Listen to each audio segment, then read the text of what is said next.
அடியுனடு முடியுமற்று அறிவறிய பெரிதாய் அலங்கும் பராபரத்தை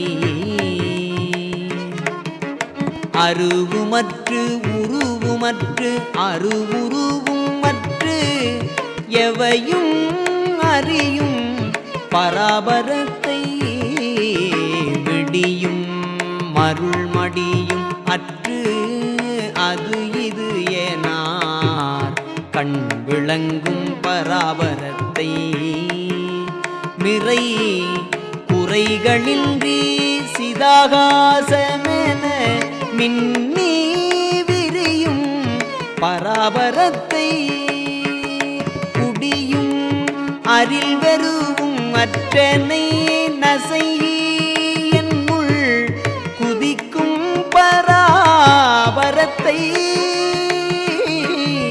கொடியனேன் உணராது குவலய மயக்கில் நனி குலைகிறேன் குலையாமலே திட அருளில் நின்றுணர அருள் புரிந்தாளரோ தித்திக்கு முத்தி முதலே தெள்ளறிவனும் சலதி பொங்கும் உள்ளூரில் வளர் சிவசுப்பிரமணிய தேவே.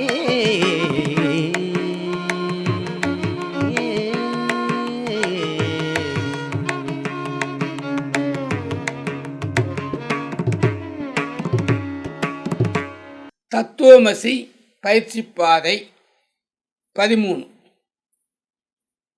ஆன்மாவின் யாத்திரை 13. உள்ளூர் சிவசுப்பிரமணிய சதகம் 13. இந்த பயிற்சிகளில் இவ்வளோ தூரம் வந்திருக்கீங்க. இப்போ உள்ள இருக்க ஆன்மாவை இந்த இடத்துல பராபரம்னு ஒன்று சொல்லுவாங்க, இல்லை பராபரத்தை அப்படின்வாங்க. இது மட்டும்தான் அப்படின்னு அர்த்தம். நம்ம உள்ளம்தான் அவ்வளோ பலம் பெற்றது. அதான் இதில் சொல்கிறாரு. இல்லை பராபரத்தை இனிக்கும் முத்திக்கு தலைவனே தெளிந்த அறிவு கடல் பொங்கும் இதய தலத்தில் எழுந்து அருளும் சிவசுப்பிரமணிய கடவுளே, முதல் நடு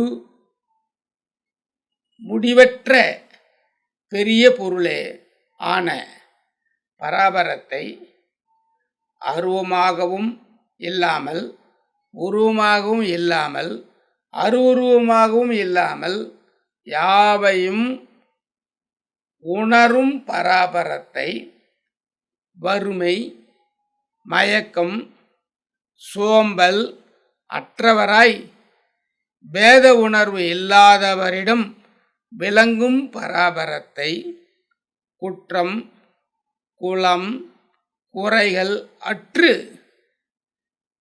என்னுள் விளங்கும் பராபரத்தை குடும்பக் கடலில் உள்ள என் உள்ளத்தில் நடனமிடும் பராபரத்தை கொடியவன் ஆகிய நான் அறியாது மயக்கத்தில் தளர்கிறேன். உன் திருவருள் அறிய அருள் புரிய. இவ்வளோதான் இந்த பாட்டில். பராபரம் அப்படிங்கிற பாட்டில் பரம் அபரம் அப்படின்னு சொல்லுவாங்க, பராபரம்ன்றது சொல்லுவாங்க. இந்த அமைப்பில் இந்த பாட்டுக்கு இந்த அளவுக்கு பொருள் கொடுத்துருக்குறாங்க. இதை இன்றைய அளவில் சிந்தித்து வெற்றி பெறுவோம். உள்ள இருக்க ஆன்மாவை வழிபடுவோமாக.